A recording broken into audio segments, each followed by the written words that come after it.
time for a brief history of the United States of America.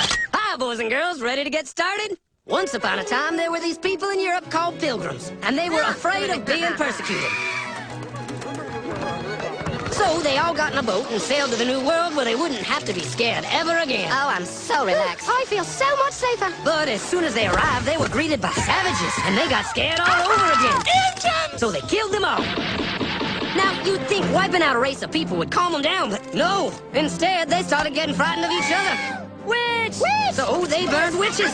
In 1775, they started killing the British so they could be free. And it worked, but they still didn't feel safe. So they passed a Second Amendment which said every white man could keep his gun. I loves my gun. Loves my gun. Which brings us to the genius idea of slavery. You see, boys and girls, the white people back then were also afraid of doing any work. So they went to Africa, kidnapped thousands of black people, brought them back to America, and forced them to work very hard for no money.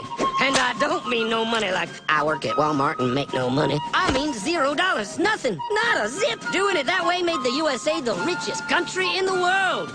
So did having all that money and free help calm the white people down? No way. They got even more afraid. That's because after 200 years of slavery, the black people now outnumbered the white people in many parts of the South. Well, you can pretty much guess what came next. The slaves started rebelling. There were uprisings. An old master's head got chopped off. And when white people heard of this, they were freaking out and going, I want to live. Don't kill me, big black man. Well, just in the nick of time came Samuel Colt, who in 1836 invented the first weapon ever that could be fired over and over without having to reload. And all the Southern whites were like, yeah! But it was too late. The North soon won the Civil War and the slaves were freed. Yep, they were free now to go chop all the old masters' heads off. And everybody was like, oh no, we're gonna die. But the freed slaves took no revenge. They just wanted to live in peace. But you couldn't convince the white people of this.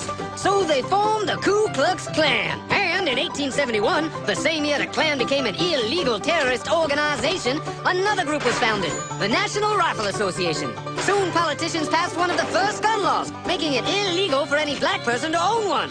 It was a great year for America, the KKK and the NRA. Of course, they had nothing to do with each other, and this was just a coincidence. One group legally promoted responsible gun ownership, and the other group shot and lynched black people. And that's the way it was all the way to 1955, when a black woman broke the law by refusing to move to the back of the bus. White people just couldn't believe it. Huh? Why won't she move? What's going on? Man, all hell broke loose. Black people everywhere started demanding their rights, and white people had a major freaky field meltdown, and they were all like, run away! Run away!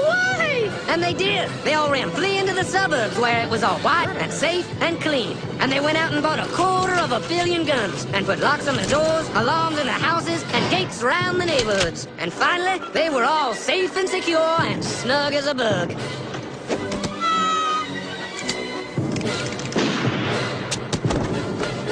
And everyone lived happily ever after.